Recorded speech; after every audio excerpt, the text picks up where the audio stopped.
Então, quando eu trago esse tipo de análise com vocês e essa linha de temporalidade, aproveitando hoje o espaço que os meninos estão nos cedendo, até mesmo para que vocês absorvam todo o conhecimento e toda a narrativa que vai ser trazida para vocês ao longo desse programa, que eu acho extremamente importante. Mas raciocinar dentro daquilo que é simples é difícil, é complexo. Há um tempo desse eu soltei aí nas redes sociais, nas minhas redes, depois vocês podem dar uma olhada lá, falando sobre o benzimento, né? Sobre a estruturação e a utilização do benzimento, do rezo, do conjuro, né? Da novena, da trezena, da virtude do santo, da estruturação do santo. E aí algumas pessoas ainda se assombram com isso.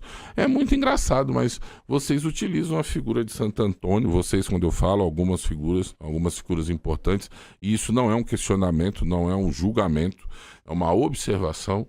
As pessoas utilizam a estrutura de Santo Antônio para realizar amarrações aonde Santo Antônio não tem nada a ver com essa estruturação.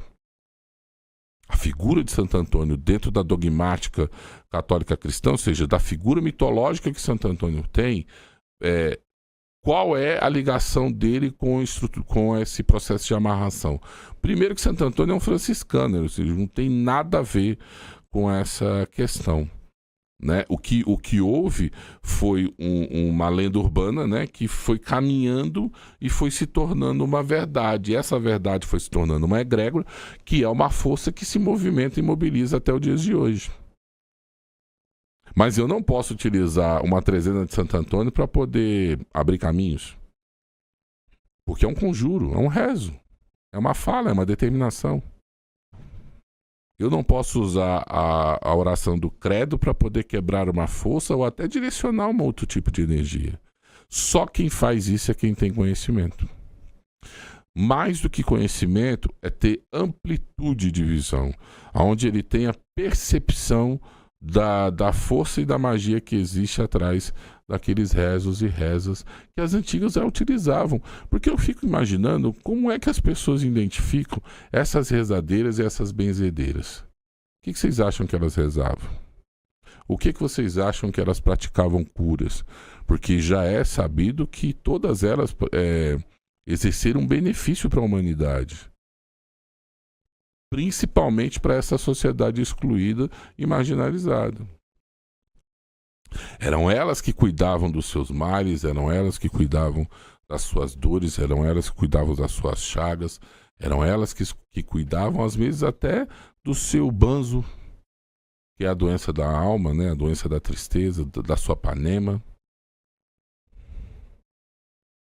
Então, por que as pessoas distanciam o poder dessa oratória e desse rezo que as pessoas utilizavam antigamente, hoje cada vez mais isso é raro? Por quê? Porque hoje você estuda o dogmático da Igreja Católica. Então criou-se um movimento de exclusão do dogmático estrutural político da Igreja Católica. É óbvio que eu não sou contra isso. Eu sou a favor, mas eu sou muito mais a favor a abrir os olhos, a levar a informação, a desestruturar, né, essa visão massificada que foi feita e estabelecida na cabeça das pessoas e fazer elas pensarem, só isso. Naquela época você tinha uma estrutura religiosa e política impositora.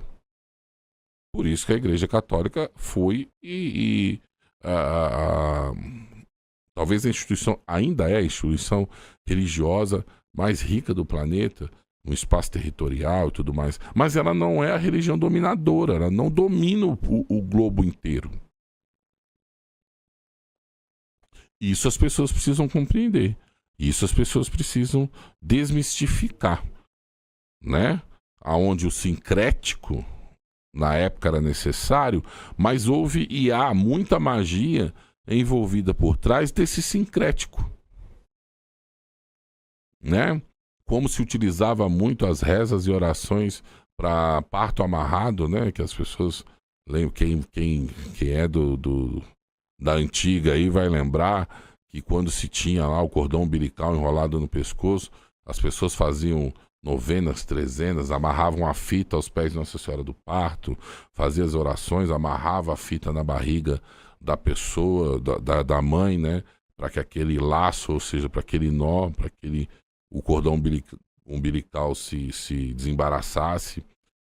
Só quem acompanhou isso vai saber.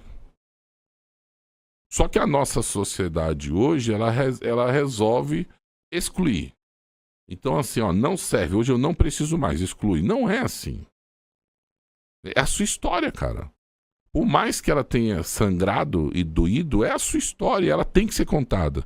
Ela tem que ser contada na sua totalidade. É isso que eu quero dizer. É na minha totalidade ela tem que ser trazida e aos seus olhos, para que você consiga ter a sua avaliação e o seu discernimento. E aí você vai saber escolher qual é o teu caminho, qual é a melhor estrada para você, qual é o grupo que você pertence, o grupo de pertencimento. Aí é outra história. Aí é com você, mas porque você tem a totalidade. Então, dentro da estrutura da Jurema Sagrada, nós vamos ter a figura dos esquerdeiros, mas muito mais porque eu enxergo dessa forma, essa cisão foi realizada, o que é bem e o que é mal. Mas o ser humano ele é composto das duas vibrações. Você pode ser uma pessoa fantástica, maravilhosa, de uma benevolência absurda, mas o seu mal, o seu ruim, a sua sombra, ela pode ser terrível. Por que você não pode compreender os seus dois lados e utilizar essa sua potência? É isso que os mestres esquerdeiros me ensinam. Eles têm sim o conhecimento da sombra, do mais profundo da sombra, do mais enigmático daquilo que é a perversidade do ser humano, ou que o ser humano possa alcançar. Mas ao mesmo tempo ele pode ter a benevolência. E isso faz parte da vida. É exatamente essa balança que mobiliza e movimenta o ser humano. Então, separar isso, cortar isso, dividir isso, fragiliza, né? E aí faz com que você acabe abraçando grupos. Volto a falar. Grupos de pertencimento. Será que você também não está sendo escravizado de alguma forma? E essa escravidão ela não está acontecendo através do seu emocional? Porque você também precisa de soluções práticas prontas e rápidas. E aí o que Deus não te dá, o diabo te dá. Será?